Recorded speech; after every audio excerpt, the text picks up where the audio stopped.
Hello, everybody. I am Dan, and I'm here with Jordan, and we're here to talk about eShop games in 2019. Jordan, how are you doing?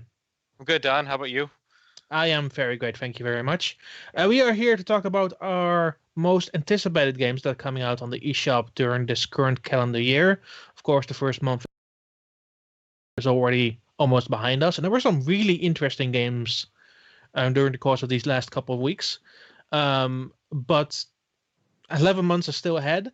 We listed a bunch of games that we are very interested in, and I think to just jump in, Jordan, what is your first game? Sure. Let's go ahead here.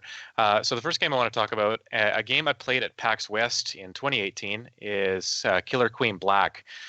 This is a port of an arcade game. It's a multiplayer competitive game. You play teams of four versus four, and the matches go pretty fast. You have three different objectives that you Hmm. can capture, you can accomplish to win each game. So one is there's a snail at the bottom of the screen, and you're these kind of little bug-looking creatures. I mean, it's humanoid, but you have wings. You can fly around a little bit. Um, and so everyone has a different role. So there's drone characters, and these can capture the slug at the bottom of the screen and pull the slug to your side. If they get to your flag, then you win that match. So that's one of the objectives you can accomplish. The second one is you can take those drone characters and you can pick up these purple berries and bring them back to your base. So there's about 20 or so slots you have to fill in your base, and if you bring all the berries back and fill up your spaces first, then you win that round. The third thing you can do is one of your characters or one of the players is this. Sorry, that's the one with wings. Is the queen? So the queen has a sword and she can dash around, and the queen can kill. She can kill anything. She can kill the drones or she can kill the other team's queen, and if she kills the other queen, I think it's three times. Before she is killed three times, then your side will win that match. So that's the third objective. So you can collect the berries, you can bring the slug to your side, or your queen can kill the enemy queen three times. So it's pretty straightforward, really easy to get into. But the matches they're really fast, they're frantic. There's a lot of tension in them, and yeah, I played with a couple of buddies I went to PAX with last year, and we had a ball playing this game. We got some direct feed footage for NWR. That's on the YouTube. You can catch that. But yeah, it's a really fun game. Don, I'm not sure if you've tried this one yet. I have. I was Okay. at E3 and it was there at post E3 and also during Gamescom. So I had multiple chance to play that game, and that game looks, from a multiplayer perspective, looks pretty fantastic. Hmm.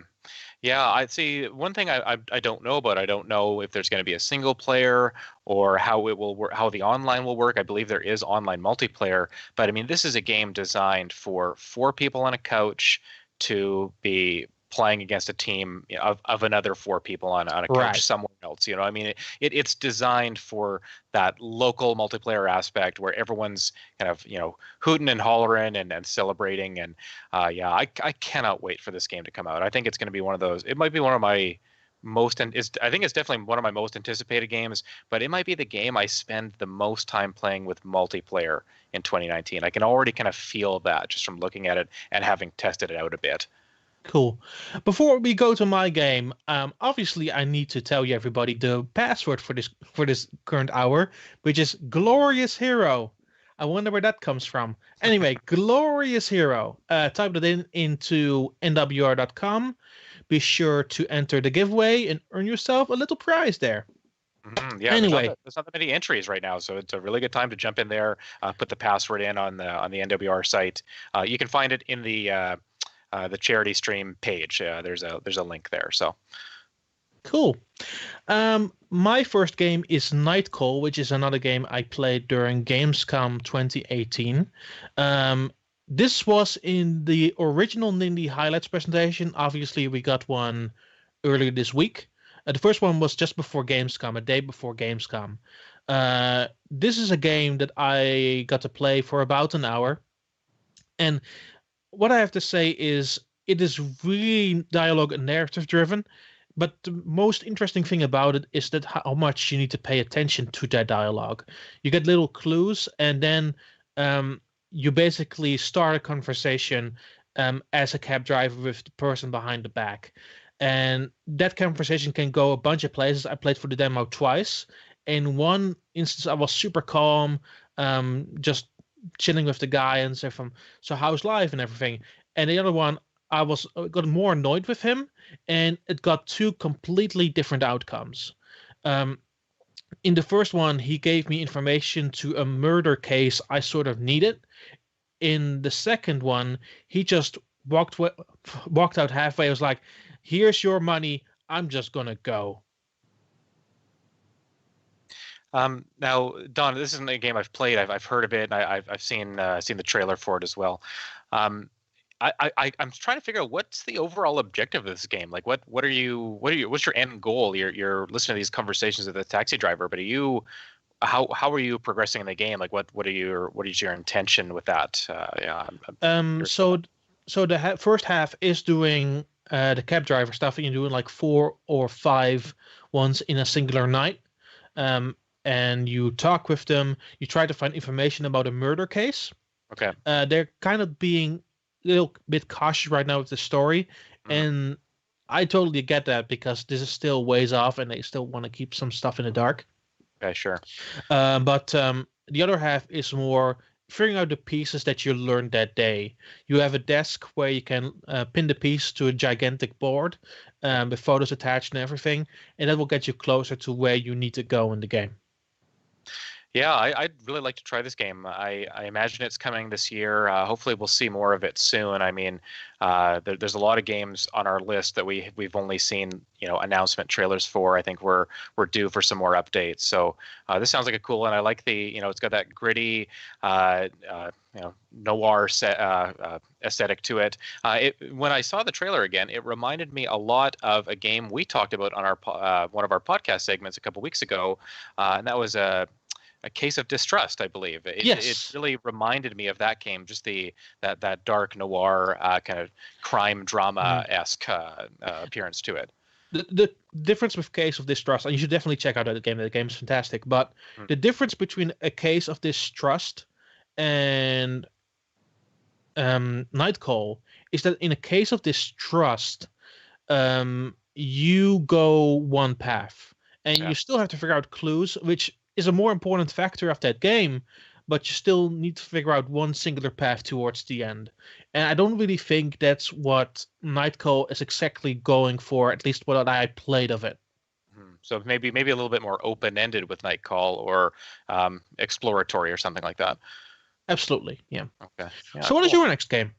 Yeah, so I'm going to talk about another one that I did play at PAX. I'm really excited about this one. This is Gato Roboto. And I don't know anything about this one. Yeah, so it's got a really funny title. I was able to sit down and played for about 15 or 20 minutes the demo of it. Got through the demo at PAX. So it's black and white, and it's Metroid, and you're a cat in a robot suit. And if that doesn't sell you on the game, I don't know what will. It's a lot of fun.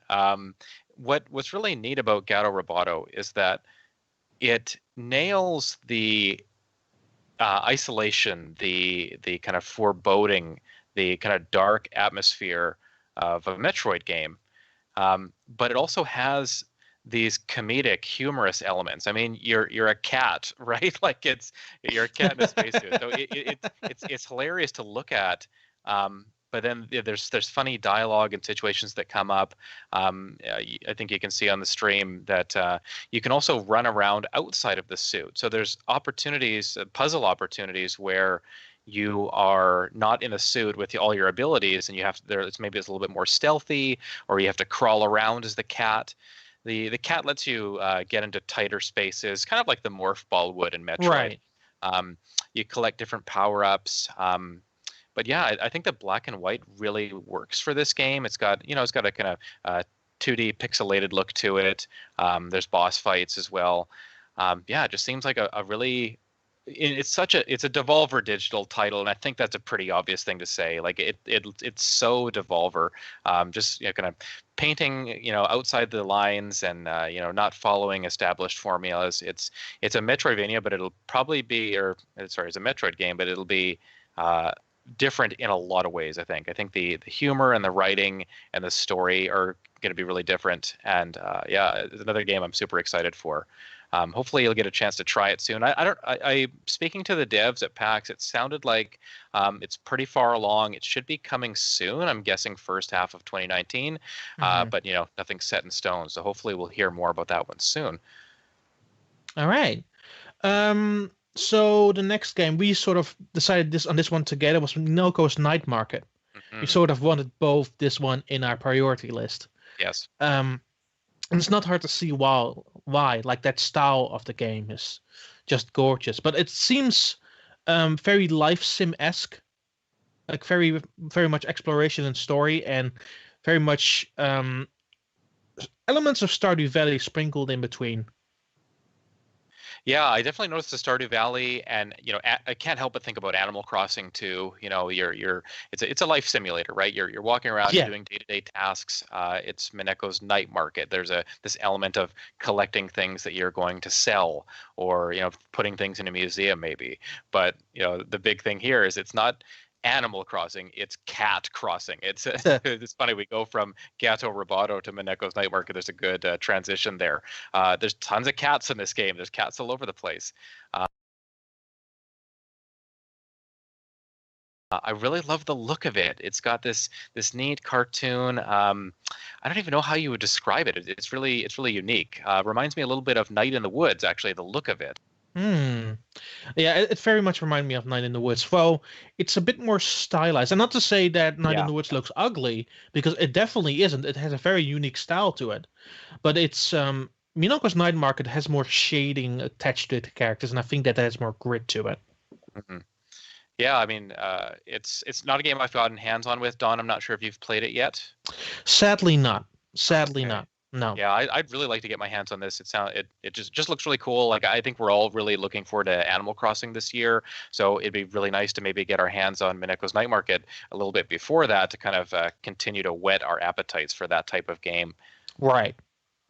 And I like that seems to have more story too, right? It seems like there's going to be more of a story, something you're unraveling. Animal Crossing doesn't really have that. It's more like you play a little bit every day, but Mineko seems like a game you could really spend hours with.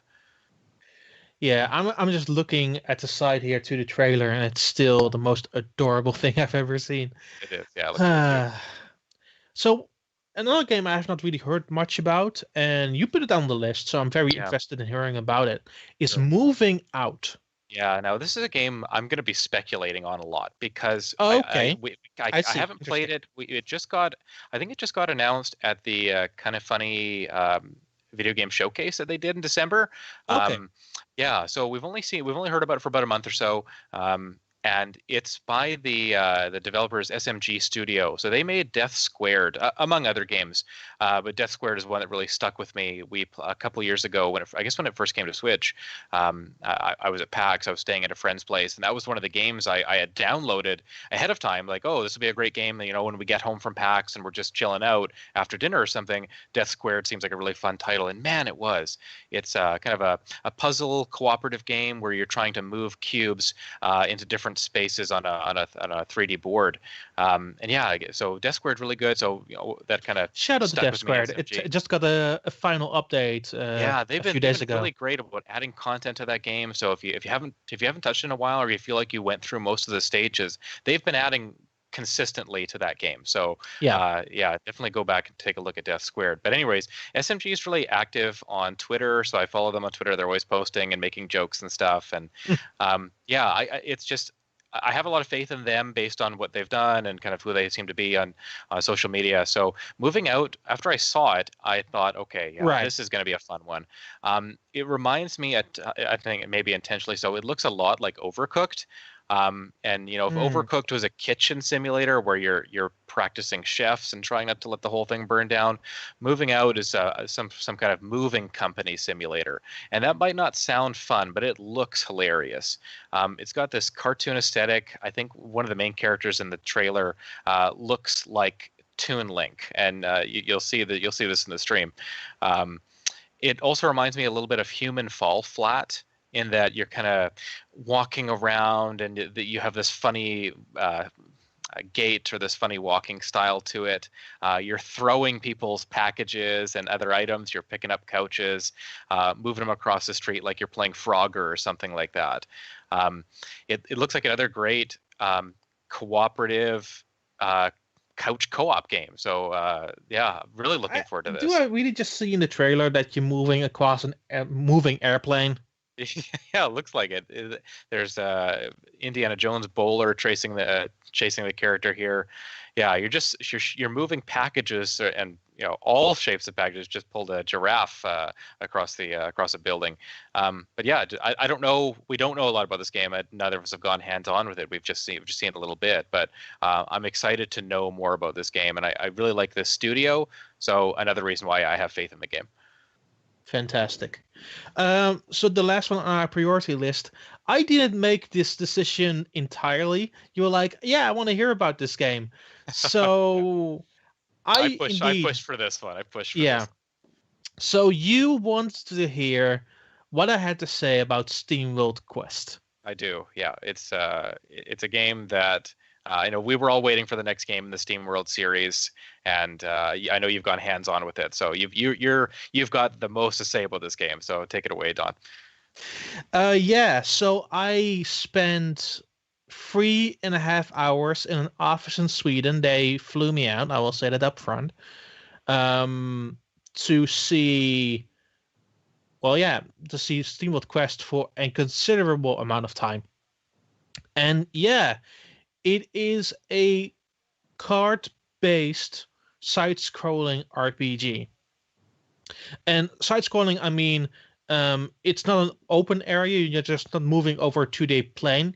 You have little squared environments where you do a little bit of exploration. You pick up a few items or a few cards, and then go over to the next one. You fight enemies. You can slash them from the back, and then you go into a battle. The battles, once again, are completely based around the card system, and most of the cards require a certain amount of gears to be activated. Every time you activate a card, so if you just use a bunch of base cards, you earn a gear. So it's always good to start with a card that doesn't take up anything, and then add to that and another one and another one. If you can have a combo of like 3 cards, so maybe 2 without a gear and then 1 with very powerful, it will add a 4th one at the end if it's all within a same family. Okay. In addition, the deck building process is really interesting because every character in your party can only hold a certain amount of cards. So you have to make choices based on how the characters you want them to play. Do you want to play them more defensively? Do you want to go full offense? The options are sort of endless in that sense. So in the beginning, you only have like the option of a few cards here and there, and then you switch them out and make the deck that you really want to build. Right. In the end, what I took away from it for the most part is a very clear sense of ideas. I got to speak to the 2 people who are in charge there at Image Inform. Brian is the head of Image Inform, but he's definitely not the person who's currently developing it. Okay. He's overseeing it, everything. So there are 2 people in charge, and they are very much into the idea of LARPs. They love LARPs to bits and RPGs and tabletop. So all of that came together in a singular idea. And you definitely see that also in the story where the main character wants to be a hero. She wants to be a hero, but she is definitely not a hero. She pretends to be. She talks in quotes. She thinks that she's the best in the world and tries to take on all challengers. The reality is she is not very good in the beginning at what she does. Right. And she just acts without really thinking about it. Um, so what you come across really is a character who basically LARPs in a fantasy setting. What speaking of the fantasy setting, when I first saw this game, when we were going to plan to talk about it, I was thinking of SteamWorld Heist and how SteamWorld Heist was very much a, it's a tactical RPG, but it's got a sci-fi theme to it, right? Yeah, And this is taking that SteamWorld aesthetic, like the gears and the robots and everything, but putting it in a fantasy setting. And obviously, that's perfect for a role-playing game like this, right? So, really excited to see what they do with that aesthetic. Some of these creatures look really cool, like the dragons and the golems and stuff like that. So right. yeah, excited to see more. Yeah, and the fun part about having these small environments is that you do very little exploring. It's mostly combat, so you constantly Okay. are deck building, constantly card collecting. Mm-hmm. Um, there are definitely the biggest thing that you do besides like doing the card stuff is doing talking to people and finding Okay. out where you go next. Right. Uh, Now, are there any side quests and stuff like that too for experience or yeah, for there's items or definitely you cards? definitely earn experience when you do battle, and there Yeah. are separate paths that you can go to if you necessarily want to. You don't Okay. have to take those paths. You can just Right. take one clear line to the finish. Right. Oh, that's Um, good. but there are optional harder enemies and stuff to do if you really care for it. Hmm. Cool. Yeah, no, it sounds really good. I've always kind of admired the series. I haven't really gotten into it yet, but I think this is probably going to be my first one. I've been looking for a role-playing game like this. Like this is, I know they put out a Twitter poll of maybe a year ago or something asking, what genre or what type of game do you guys want us to make yet? And I think RPG was the overwhelming favorite, and so this looks like the fruit of that kind of process. So, yeah, hopefully we'll see more soon. Yeah, I cannot exactly tell you more about the story, mostly because I Yeah. don't want to, but secondly, because I'm told not to. Okay. Okay. Because there's a lot more to Kept it that under story that wraps. I'm currently saying and where Yeah. it really stands on the universe. The only thing I will say, don't see it as a main game in the main line of Okay. the story that Steamworld Tower Defense, Dig 2, and Heist have made. Um, because it's from that sort of view, it's completely a side story. Right. Okay. Anyway, what is the next? We have basically talked through our priority games way too fast. Yeah. No, That's it's good. went It's good. way too fast. Um, So we've got a secondary list here. So those were the games we had to kind of get out of the way. We wanted to make sure we talked about those. But we've still got a bunch more for 2019 that we want to look at. yeah, Don, you want me to go first here again? yeah. Please go ahead. Sure, sounds good. So the next one I'll talk about, I've already talked about Killer Queen Black and Moving Out, which seem to be really good multiplayer games. And that that's been such an important theme on the Switch is these local multiplayer experiences that are just perfect for that console. If you don't own a game, someone brings their Switch over, they put it in your dock, and you're good to go. Another one kind of in that vein is Samurai Gun 2. This is a game I played at PAX as well. A lot of these experiences are games I want to talk about from PAX, but didn't necessarily get a chance to write about. So Samurai Gun 2, it's a single screen competitive multiplayer game. You want to think a game like Towerfall, where you've got up to 4 players kind of battling it out in deathmatch style, or maybe first to 10 kills or something like that. But instead of archers, you are samurai. You're samurai who have swords, so you have a melee attack, Hmm. but you also have a gun somehow. So the samurai and gun in the title is certainly apt. Yeah, so you have a sword, you have a gun, you are kind of dashing across the screen, jumping off of walls, and you're just trying to kill everyone else in the room. It's got a really simple, again, kind of pixel graphic style to it. It's frantic, it's bloody, and man, it's a lot of fun. The matches go by really fast. It takes a little bit of getting used to. If I'm not mistaken, I think there's like some kind of block button, or there's some way to deflect attacks too. So there's Yeah, almost a rock paper scissors element to it. So every encounter, are you going to use the gun or the sword, or are you going to try to block something or defend yourself? Yeah, Samurai Gun 2 is a lot of fun. Played it for about maybe 20 minutes, half an hour. I hadn't played the first one, so I went into the experience fresh. I hadn't really played Towerfall before I played Samurai Gun 2. yeah, But after playing Towerfall, I realized, oh yeah, these games are really similar. So if you like Towerfall, you're gonna like Samurai Gun 2. It's a little bit more bloody. It does have some kind of single player type of adventure mode, which I think you can also play co-op, which is cool. So yeah, that's a game people should have on their radar if they're looking for another competitive multiplayer one. Mm-hmm. Dawn, have you played Samurai Gun 2 or seen anything of it? No, sadly not. I'm looking at the trailer. It looks really nice for sure. Yeah, yeah. No, it's another fun one. Again, perfect fit on Switch. Yeah, hopefully everyone can keep this on their radar. And we shouldn't have to wait too long for this. I think, it was pretty close to being done. If I remember something from my meeting with the team who's working on this, there's also going to be a graphic novel or a comic of some sort attached to the game. So I think if you get the physical version of the game, there might be a graphic novel attached to that. Don't quote me on this; I might be misremembering the details. But there's some kind of comic book or a storybook tie-in that is either going to be available online or maybe online, and also physical. So that's something that seemed like a neat kind of pack-in or a neat side product as well. Fantastic. Yeah. Before we continue, we have two parts of business. The first of all, we are currently at $4,135. If you really want me to play Mario Party 5, if you really, really, really want to, you really do. You really do. then go reach $5,000. Secondly, once again, the giveaway code for this hour is Glorious Hero. That is Glorious Hero. Fill that in on the website and you can earn yourself a prize. So continuing on from that, let's talk about Baba Is You. So Baba Is You is another one of those games that I played at Gamescom 2018. This was one of the games in the Indie Highlights presentation, the original one. Baba Is You, I do see you in the chat, Matt. Please make Daan may play Mario Party 5. Oh, no. Oh, really? Anyway, Baba Is You. Baba Is You.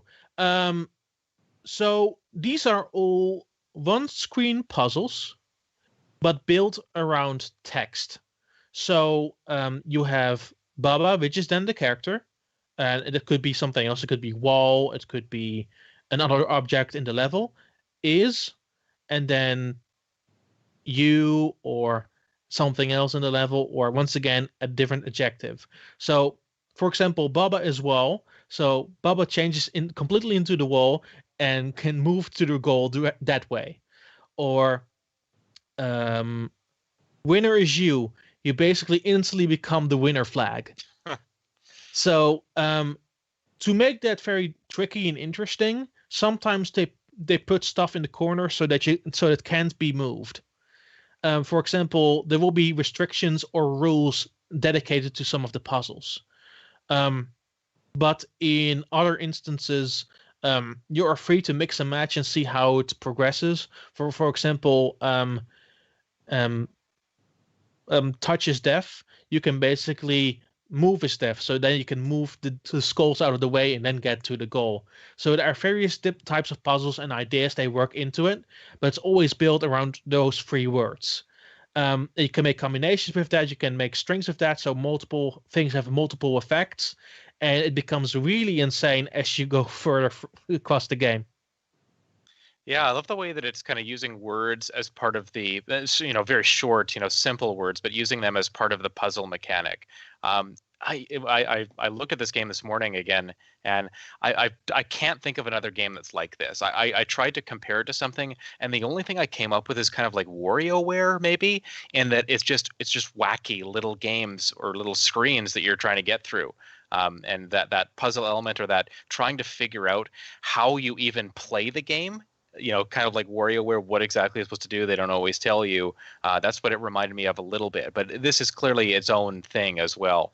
We're looking at a screen where you're a star shooting bubbles, almost like Space Invaders or Arkanoid or something like that. It's just such a weird, bizarre little game. But I'm glad you got a chance to play it, Dawn, because this is one I keep seeing that title, Baba Is You, and thinking, what the heck is this game? Like I can never remember, but it looks like a unique one for sure.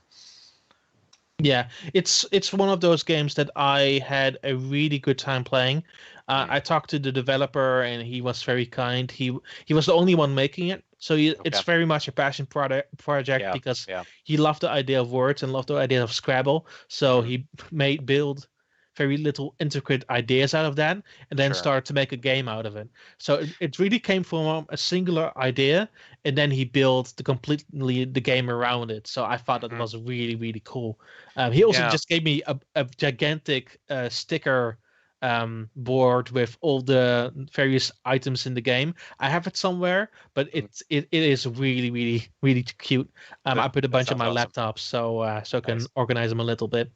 Yeah, no, that's cool. It's another game that we're seeing this very simplistic, basic art style or basic graphical style, and we can appreciate that in 2019. We're moving towards the PS5 and the next Xbox coming out, but Switch is, for a number of years to come. Still, I think Switch is going to be getting these smaller, more bite-sized, maybe not all that impressive in terms of the way they look, but they're just such unique and fresh experiences. And I'm so excited to see more of these. And, one of the reasons why we're doing this stream on this topic and, our podcast of the same theme is that we want to call attention to games like Baba Is You, where people might see that title or take one look at it and be turned off by it or not really understand what it is and just move on. There's so many games coming out. It's really easy to just go with your first impression. But this is clearly a game that is much more than its first impression. It's going to be wacky and fun, and yeah, hopefully we'll hear more about that one soon as well. Hmm. So what is your next game on the list? So I'll move from something abstract, Baba Is You, to something that people are really familiar with, and that's Shovel Knight King of Cards. The King of Cards is the final DLC campaign for Shovel Knight, the fourth Huh. one. We had Shovel Knight, the base game, which came out, I can't even believe this, almost 5 years ago. Yeah, It doesn't feel that long ago, but yeah, it we've really got so much. doesn't. It feels like 2014, yeah. it has been shorter. No, for sure. I thought, maybe 2016 or something like that, but nope. Huh. June 2014 was the base Shovel Knight game, and it was part of a Kickstarter. And as part of the Kickstarter, the stretch goals were reached to get all these extra campaigns. And kudos to the developers for following through and making sure that those happened, even if we had to wait for them. But yeah, 5 years, 5 years since, we're now going to get the final Knight campaign, the King Knight campaign. Hmm. It's going to have new levels, going to have new music, and I think that's been one of the best parts of the campaigns is that it takes the same or similar stages from the base game, but they change them in new ways so they feel completely different. The music is always different and really good. Spectre Knight and Plague Knight, those stages have some really cool remixes of the Shovel Knight themes. So each campaign has made really meaningful changes to the experience. I feel like you are playing a new game. The different knights play really differently. Plague Knight and Spectre Knight, they were more about kind of maybe juggling and more aerial movements. What's cool about King Knight is it seems like he plays like Wario does in the Wario Land games. He's got a dash attack. He can also fly up in the air and dash in midair too. But he seems like kind of a beefier, stronger. Kind of comparing Mario to Wario. We see that change too. So yeah, I'm excited. I haven't tried the demo. I've seen a bunch of this game. I'm kind of in that stage where I just want to play it. We've been waiting. We wait Do so we long know for these when it's campaigns. coming? I think it's April 9th. I'd have to check our documents, but I believe it's April. I'm pretty sure, and I think it's earlier in the month. So it's only a couple months away. Hopefully hopefully that doesn't get pushed back or anything. The game looks pretty close to being done. So yeah, Shovel Knight King of Cards is an eShop game I'm really looking forward to. And the awesome thing is, if you bought the Treasure Trove pack of Shovel Knight, you get this game for free. Like we're not even paying for this game. It's just it's going to be a free download for you. So if you haven't bought the Shovel Knight Treasure Trove pack on the eShop, I don't know what's wrong with you. Just go out and buy that right now. Those games To be fair, they're awesome. it would be good to purchase right now because they Yeah. have said that the price will go up once a new campaign is being added.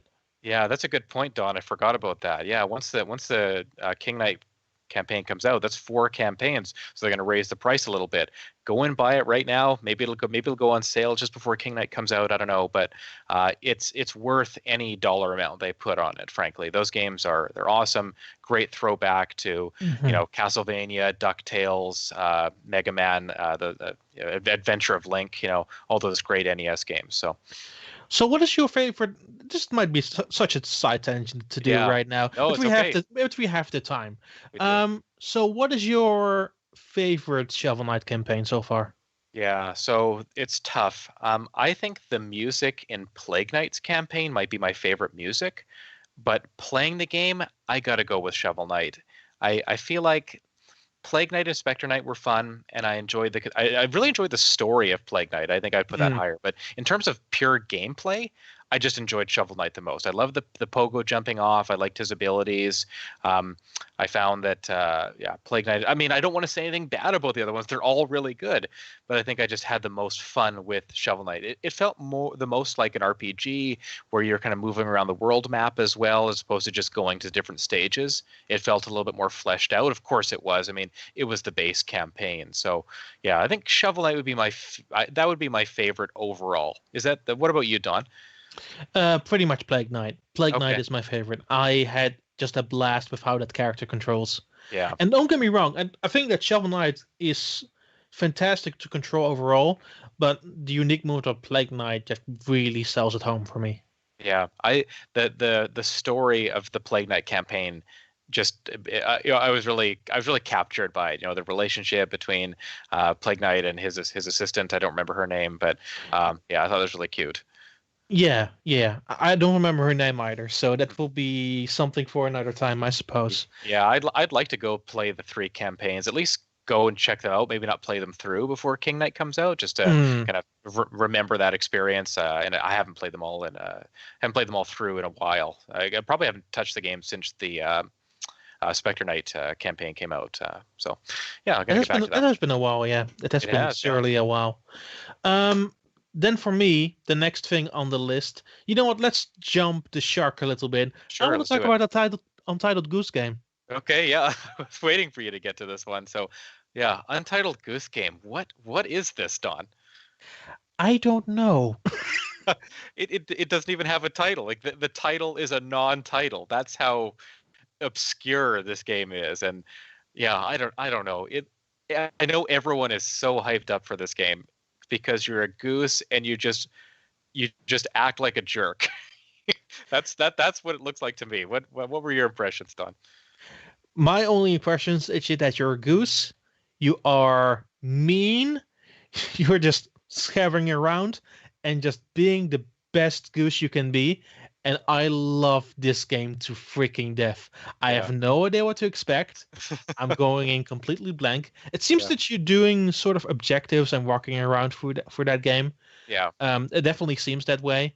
But I want to be a goose, man. I just want to be a goose that badly. It might just almost be my most anticipated game of this entire year. Yeah, it's one of those games that people they keep asking me about. When is this game coming out? Have you played this game? What is this game? It seems like there's so much buzz and hype, and everyone just wants to play it. Like, just give us Untitled Goose Game. Put a title on it. Who cares? Just give it to us. Hey, this is what be if Goat Simulator was good. Oh yeah, and I think Goat Simulator just came to Switch actually as well. So yeah. If I don't know if I haven't actually played it, but I don't know what to say about Goat Simulator, but Goat is no goose. We'll say that. Yeah, because Goat Simulator, if you don't know, it's basically, I don't know, based around the physics, and this seems basically just being a goose in a very deliberate designed world, doing little objectives and walking around, and you're just being a freaking goose. It seems really easy to play. Like, this isn't going to be one where you're maybe solving complex puzzles or doing any platforming or anything. You're really just walking around, picking stuff up, doing whatever you want. We're watching some video here. The goose is just walking around the garden, disconnecting things, picking up objects, moving them away from the gardener or the farmer. Just overall overall just being a nuisance, being a pain. And it's fun to do that. It's fun to annoy other characters in games. We always do that, even when it's not the main objective. Pikuniku is a game I recently reviewed, and you can walk around Pikuniku just kicking other characters, and they tell you, stop kicking me, or that hurts. And you're not solving any objectives by kicking people. You're just being a jerk. But it's fun to do that sometimes. And yeah, I'm just looking at this game is it's built around that, right? It's built around causing trouble. Sorry, I had to interrupt you because I'm looking at the footage right now, and one of the objectives is basically just make the gardener wet. Yeah, turn on the hose when he's there. Yeah, it's great. It just seems so whimsical. And see, you've got this kind of to-do list of things you're gonna goals to accomplish, I guess. But I imagine that how you go about it is maybe up to you. We don't know. We don't know everything about this game. So yeah, I don't know what else to say. That game makes me intensely happy. Yeah. I don't know when it's coming out. I have no idea. I don't have any recollection of knowing a date, but I just want this ASAP in my life because it just looks adorable. Yeah, I hope we hear more soon, or I hope it comes out soon. I know everyone's going to be playing this and talking about it. And 2019 is, I think it's the year of the pig, but it might end up being the year of the goose. It is already the year of the goose. Look at that gameplay; it's fantastic. Yeah, you take one look, and there it goes. So, do you have another game that you really want to talk about? I do. Yeah, I've got another game that I played at PAX last year, and that's Super Meat Boy Forever. Just going on that platform. Yeah, it doesn't matter if it's endless or regular, huh? Yeah, that's exactly. Super Meat Boy Forever is. I played the base game a little bit. I think I played it on Vita of all places, and I enjoyed it. I think it was fun. I wish I had played it closer to launch, but nowadays, 2018, 2019, I've been playing a lot more puzzle platformers and kind of action platformer games like this, and so I've got kind of grown an affinity, a fondness for those games. Super Meat Boy Forever is different from its predecessor in that, it's an auto runner. It still has boss stages, but you are constantly moving forward. One of the cool mechanics is that when you launch into the air, you can jump as well, of course. When you launch into the air, you can punch enemies to dash forward. So to keep your momentum, to keep you going forward in midair, you're punching enemies. So they're kind of set up in such a way that you want to time it and time your punches so that you can kind of clear gaps and avoid spikes. It's got a fun cartoon aesthetic. I think it's a little bit more cartoon looking than the original Super Meat Boy. And man, I feel like that's a game that it's been a long time since we played the original, and now we're getting kind of a pseudo sequel to it. There's lots of jumping, lots of changing of directions.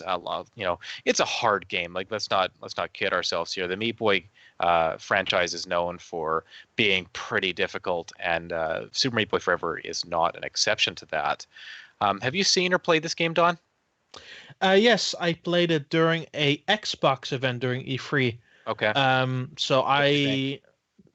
It's really fun. Like the auto runner stuff really gave me a little bit of pause because I'm very familiar with the original Super Meat Boy, and I love it to death. I played it almost at every single platform it comes out.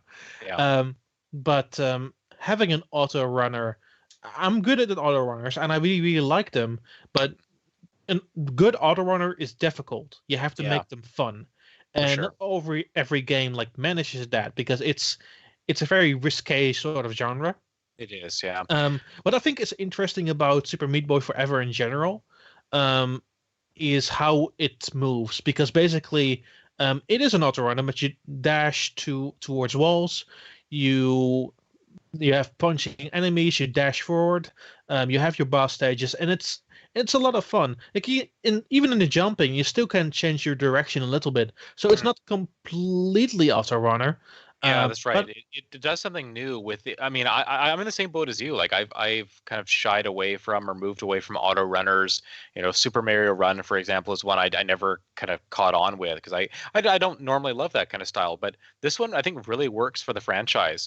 It really works with how difficult the stages are, and it's got this great sense of momentum, of feel. Like you're running through the stages, but I don't know how to explain it. You know, the way you're getting around objects, and there's a lot of actions that you're doing. You're not, like you said, you're not just running. You're jumping, you're punching, you're dashing, you're changing directions constantly. There's so many things that are happening that it feels like the auto running is very natural to it. It really just is as if you're moving the character yourself. For sure. Before we move on to the last couple Yeah. of titles, once again, the update is that we're still at 4,135. Once again, if you want me to play Mario Party 5, this is your golden opportunity because I will play 50 turns of it. Get those donations in. You're ever gonna see another 50-turn Mario Party 5 game again, I don't think. I will never play Mario Party 5 after this. Never again. Ever. And also, once again, the password is Glorious Hero. That is Glorious Hero. Fill it in on the website, and you can earn yourself a little prize. All right, moving on from here. Yeah, what do you got, Don? What's next? Dead End Job, which is a game made by a previous Rockstar Games producer. He sort of branched out and did his own thing. This game sees you. So basically, it's an overhead, like cartoony art style, where you basically just move a bit like Binding of Isaac style.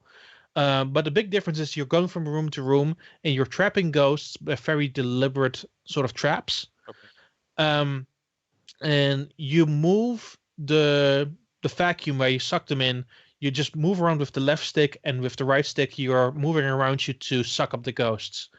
And this takes a little while to get used to because it's very different in how it is designed.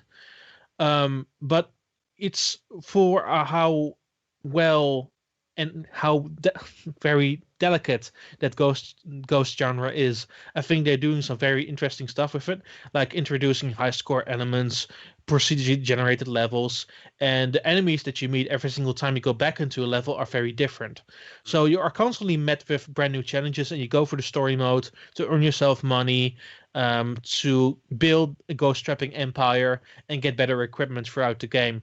I got to play this for about 2 hours in an event very recently.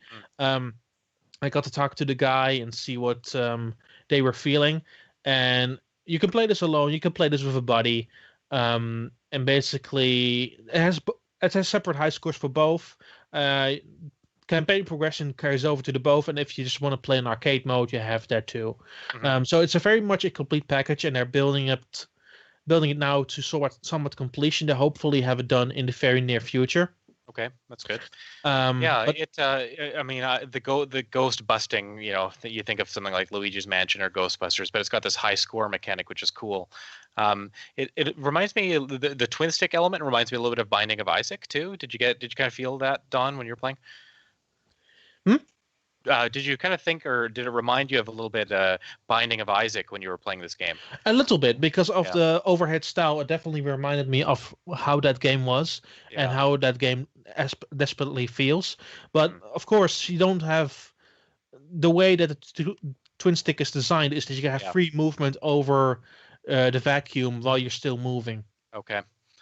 Yeah, I think I played, not much, maybe 10 minutes or so at PAX. It was a quick demo. It seems fun. I like the fact that you're chasing high scores. It has this neat kind of cartoon style. It reminds me of Nickelodeon for our American friends out there. I don't know enough about the story. We're seeing some cutscenes here, but I imagine there's kind of a story mode or a progression. Yeah, you're going from different houses to perform certain tasks. What I enjoyed the most about it is just the feel of it. It just feels really nice. Like the levels flew by like almost in a whim. Okay. Some of them were more deliberate, and you got better gear out of it too. Like at the end, I got really pretty much one that basically shoots like a shotgun. Okay. So you basically had to take on harder ghosts, which you basically have to shoot down everywhere and then suck them up, which became very much of a challenge later on in that demo that I played. But overall, it was just really, really impressive.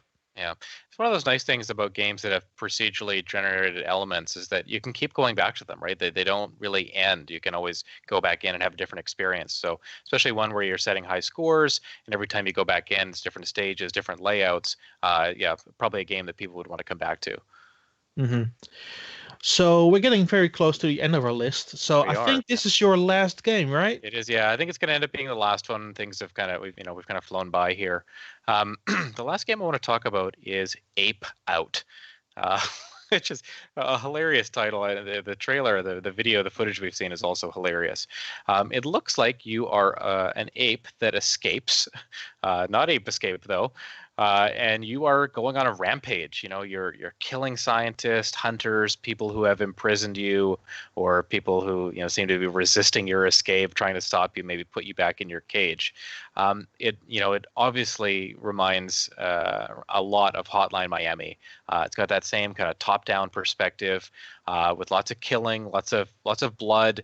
It does seem to be more stylized though. There's a lot of your ape is just kind of, there's no detail to you. You're just a colored figure, a 2D colored figure, and you're walking around these labyrinth or maze-like stages, and you're smashing people into walls. You're throwing them out of windows. You can pick up pick up your enemies and use them as human shields. It just seems like a wild game, and I. I haven't played it yet, but I'm really excited. It's coming really soon, actually. I think it's I believe the release date is February 7th. You'll be able to pick it up. So, yeah, this is definitely one I'm going to be picking up day one, and I'm excited about it. Don, what about you? You can only see the webcam right now because we're looking at the footage, but I Yeah. have just a confused look at my face what I'm currently looking at. Yeah. What is this? Yeah, I just love the it's amount. I very love the amount of much, color. It's using black and white and lights and yeah. things like that. So basically, you're being an ape and destroy everything that moves. Yeah, pretty much. Yeah, this is Donkey Kong on a really bad day when all the bananas are gone and he just wants to. It's like Donkey Kong combined with the Rampage arcade games or something like that. Yeah, but no, you definitely get that. Another Devolver title. Obviously, we've got a lot of fondness for them. They've been really hitting it out of the park lately with the games they're publishing, and Grace and Pico Nico definitely last couple of weeks were fantastic. yeah, awesome. And this is another. I think this is another game that is developed or programmed by just one individual, and kudos to him. The game looks like a ton of fun. We all can't wait to play it. So, fortunately, we don't have to wait too long for this one. Yeah, just watching the video, it's so violent. There's blood splattering all over the place. It's hilarious. Is this game level based or? I don't know. Yeah, I think so. From what I remember of the footage I saw, not necessarily just this announcement footage, but you're climbing up or down a tower. So maybe Oh, okay. imagine you're at the top of a tower and you're looking for the stairs in each level so that you can go down to the next stage. I think there might be some other levels as well, like he's crossing between two buildings that look like one where you're on a cruise ship or something like that. So Mhm. I don't know if it's just a single tower or that's one stage, but it looks like you are progressing through levels, maybe trying to escape these different settings. Fair enough. Yeah, I can't wait for this game. It looks like brutal, violent game, but a ton of fun just to throw people around. And then the last game we had on our list is Forager. I think that's how it's pronounced, Forager. Forager, I think. Forager.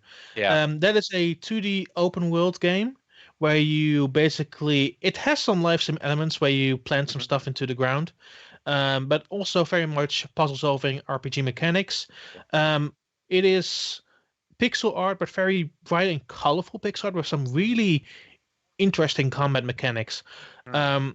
And it seems, like I said with some other overhead games, it seems very fluid. One of the things that struck me, there's a scene where you're in a mine and you're kind of solving puzzles in the mine as you progress from one part of the cave, one cave to another. It also has those Stardew elements too. Like you said, life sim. You're doing some farming. You're collecting resources, building things. But there's a combat element to it as well. So it's kind of a 2D. But more open world than Stardew is, right? Stardew has a set map. This one's one of the things that struck me about Forager is that you seem to kind of build the world. Like you place tiles down on the map that expand the world, and maybe those have different treasures or different things you can do on those tiles. So that seemed really cool. Hmm. Yeah, and it has some on Switch. It has some touch screen functionality where you can basically um, basically pick up objects that you collect throughout the level or by defeating enemies. Mm. You have your life sim elements. You can Yeah. build everything, and then you have stronger gear that you get later in the game, like bombs, where you can basically just blow up entire environments that you don't need. Mhm. And from there, you just build new islands and build your world from there. So it seems like a Yeah. lot of world building, a lot of sim elements, but Yeah. definitely more on the actiony side of things for sure. Yeah, definitely. I mean, there's a lot of combat, a lot of different enemies that you're fighting. There's some big boss battles. Seems really fun. Yeah, the game seems to have a lot of freedom. It's feel like you can kind of play it maybe the way you want to. I don't know. I haven't gone hands on with this yet. It looks like another game that's probably coming soon, though. Hopefully, maybe within a couple months. Hmm. Don, you haven't played this game yet, have you? No, I have No, not. okay, okay. Yeah, so just a game that we saw, looks really colorful, cute. Some of the buildings have like faces on them, or you can talk to the plants. We're seeing that in the stream right now. I'm curious if there's kind of a story, or if you are really just kind of free form doing whatever you like. I'd want to know if there's some kind of overarching narrative here. Yeah. So hopefully we'll find out about that soon. Yeah, but it's another company that returns a lot. Humble Bundle seems to Hmm. signing a lot of good games too. Yeah, for sure. So Humble Bundle and Devolver Digital very heavily present in our talk here. Yeah, definitely. Lately, they've been, big fans of the Switch. Obviously, bringing all their games to Switch, sometimes exclusively, or at least coming to Switch first. And their games, the ones that they're producing, publishing, seem to be perfect for the console. So I'm not Yeah, surprised. I'm not surprised we're talking about them a lot. And I bet you in 2019 we're going to be seeing even more and talking more about them. for sure. So you can find us more if you want to hear more of what we're doing. We have restarted a podcast I was here on last year, the eShop Action Committee. You can find it there on Twitter, which is at eShop Action. We try to post a game to promote every single day. And in addition to that, we have our podcast now. You can find the interview with Brian over there. You can find a roundup episode 2018. And next week, we're also recording our first roundup for January. So that will be very exciting. Yeah, we already got a lot of good games that came out this month. Yeah. So that's going to be a good one too. So I'm very much looking forward to what we have in store. Obviously, the segment will also go up, so then we'll know. I will likely put an addendum if we made a goal, but we'll see about that. Yeah. Anyway, I will be back later for Pokemon XD and Coliseum discussion. Are you back for anything today? I'm not on any more segments. Maybe I'll call into something. I don't even know if there is a call-in portion later on, but I will hop in the chat. You'll find me in the YouTube chat. If you want to hit me up on Twitter at Riskman64, happy to talk about games or any of the things that we talked about during the segment here. Hopefully everyone enjoyed the segment and looking forward to the rest of the telethon. Thank you so much, everyone. Thanks for joining us. Thank you.